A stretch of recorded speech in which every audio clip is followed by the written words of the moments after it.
5 ঘন্টা পর ডায়মন্ড হারবার স্টেশনে উঠল অবরোধ। প্রতিদিন দেরিতে ট্রেন ছাড়ার প্রতিবাদে ডায়মন্ড হারবার স্টেশনে বিক্ষোভ দেখান নিত্যযাত্রীরা। টানা 5 ঘন্টা বিক্ষোভের পর অবরোধ প্রত্যাহার। বুধবার সকাল 5:30 থেকে ডায়মন্ড হারবার স্টেশনে বিক্ষোভ দেখাতে শুরু করে শতাধিক যাত্রী। লাইনের ওপর বসে চলে বিক্ষোভ। পরে ডায়মন্ড হারবার শিয়ালদা শাখায় বন্ধ ছিল ট্রেন চলাচল। জিআরপি ও রেল কর্তৃপক্ষ বিক্ষোভকারীদের সঙ্গে কথা বলার পর অবরোধ প্রত্যাহার করে নেয়। অস্ত্র বিক্রির আগেই পুলিশের জালে অস্ত্র কারবারি, উদ্ধার বন্দুক, 12 রাউন্ড গুলি, আগ্নেয়াস্ত্র সহ ওই অস্ত্র ব্যবসায়ীকে গ্রেফতার করে দুবরাজপুর থানার পুলিশ। গোপন সূত্রে খবর পেয়ে 14 নম্বর জাতীয় সড়কে এক সন্দেহভাজন ব্যক্তিকে জিজ্ঞাসাবাদ করে পুলিশ। জিজ্ঞাসাবাদে তার কাছ থেকে উদ্ধার হয় একটি ডাবল ব্যারেল পাইপ গান, 7mm পিস্তল এবং 12 রাউন্ড গুলি। আগ্নেয়াস্ত্র সহ তাকে গ্রেফতার করে পুলিশ। ধৃতের নাম শেখ আইনুল। জিজ্ঞাসাবাদে শেখ আইনুলের স্বীকার করেছে সে তার সহযোগীকেই বন্দুক, পিস্তল এবং গুলি বিক্রি করতে গিয়েছিল। ধৃত কোথা থেকে আগ্নেয়াস্ত্র পেল, তার বন্ধুই বা কোথায়, তা খুঁজে বের করতে তদন্ত শুরু পুলিশের। সপ্তাহ জুড়ে রাজ্যের সব জেলাতেই বৃষ্টির পূর্বাভাস আবহাওয়া দফতরের।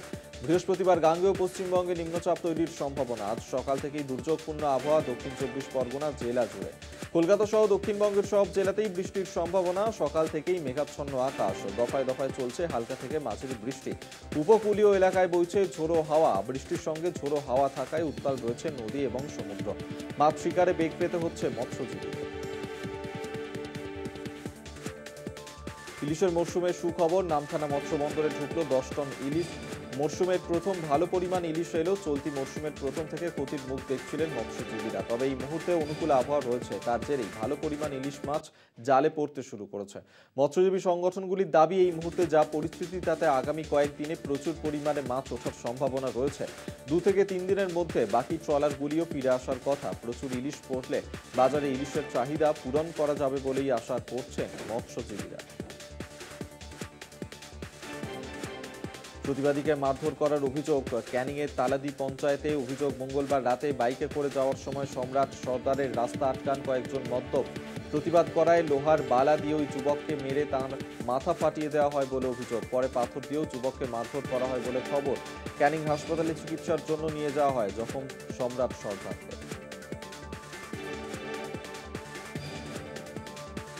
আরামবাগে গাছ কাটা নিয়ে প্রকাশ্যে তৃণমূলের কোন্দল। বেআইনিভাবে গাছ কেটে পাচার করার অভিযোগ উঠল তৃণমূল পরিচালিত পঞ্চায়েতের উপপ্রধানের বিরুদ্ধে।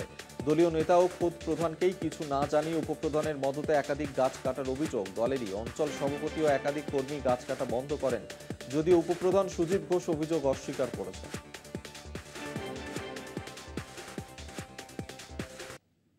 বিষয়ে আমি অন্ধকারের মধ্যে আছি, অনেক কিছু বিষয় নিয়ে যেগুলো আলোচনা হয় জানি, বলে সবাই মিলেই আলোচনা করা হয়। বডিতে বসে প্রধান দাদাও থাকে, আমরাও থাকি, বডি সবাই থাকে, থেকে বসে কোনো কাজ হলে আর হলে সবাই মিলে থেকে বডিতে বসে আমরা আলোচনা করি। কিন্তু যেগুলো জানাই না আমি কীভাবে জানবো সেগুলো।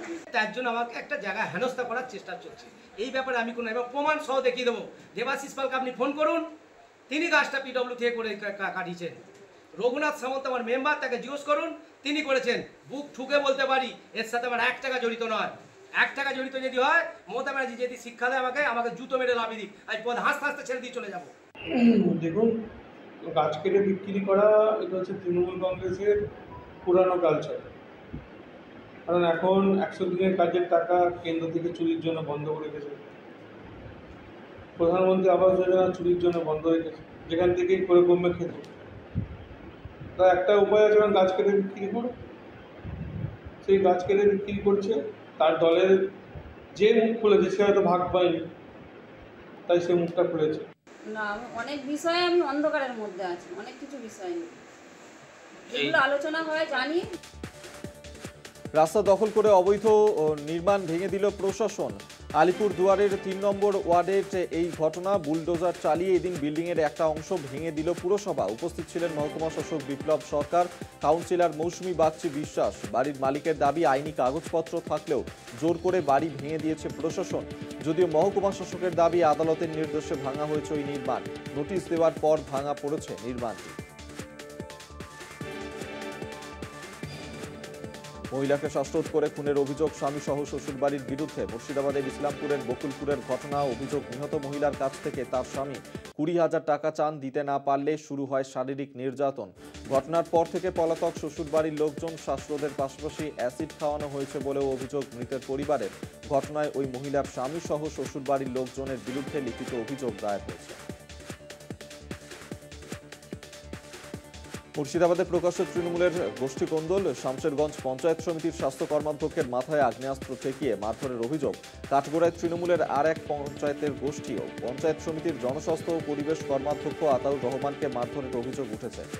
পাকুড়িয়ার যুব তৃণমূলের সভাপতি আতাউর রহমানের মাথায় আগ্নেয়াস্ত্র ঠেকিয়ে মারধর, কিল ঘুষি দিয়ে মারধর করা হয় বলেই অভিযোগ দুষ্কৃতীদের বিরুদ্ধে। অভিযুক্তরা সকলেই 4 নম্বর জেলা পরিষদের তৃণমূলের সদস্য আনারুল হক বিপ্লবের সহকর্মী বলেই অভিযোগ আতাউরের। ঘটনার জেরে শামশেরগঞ্জ ব্লক যুব তৃণমূলের সভাপতি আসিফ ইকবাল, জেলা তৃণমূলের সভাপতি ও জেলা পরিষদ সদস্য আনারুল হক বিপ্লবের দিকে সরাসরি অভিযোগের আঙুল তুলেছে। নিয়ন্ত্রিত দামে আলু বিক্রির স্টল তৈরি হয়েছে নদিয়ার শান্তিপুরের বিডিও অফিসে। বিডিও নিজে উদ্বোধন করেছিলেন সুফল বাংলার স্টল। ন্যায্য মূল্যে আলু ও সবজি বিক্রির মাঝেই সেই স্টলে ব্যবহৃত প্লাস্টিকের ব্যাগের মান নিয়ে উঠল প্রশ্ন। অভিযোগ, 10 মাইক্রনের নিচে নিষিদ্ধ প্লাস্টিকের ব্যাগে সবজি ও আলু দেওয়া হচ্ছে। প্লাস্টিকের ব্যাগের ব্যবহার নিয়ে ইতিমধ্যেই প্রশ্ন তুলতে শুরু করেছেন পরিবেশবিদ ও বিরোধীরা। ফের বালি বোঝাই ট্রাক্টর আটক করল সদাইপুর থানার পুলিশ। গ্রেফতার চালক। রানীগঞ্জ মোরগ্রাম 14 নম্বর জাতীয় সড়কে চিনপাই বাইপাসে এই অবৈধ বালি বোঝাই ট্রাক্টর দুটি আটক করে পুলিশ। একজন চালক ধরা পড়লেও অপর ট্রাক্টর চালক পলাতক। প্রসঙ্গত, এর আগেও সদাইপুর থানার পুলিশ অবৈধ বালি বোঝাই প্রচুর ট্রাক্টর, ট্রাক ও ডাম্পার আটক করে। গ্রেফতার হয়েছে বহু চালক।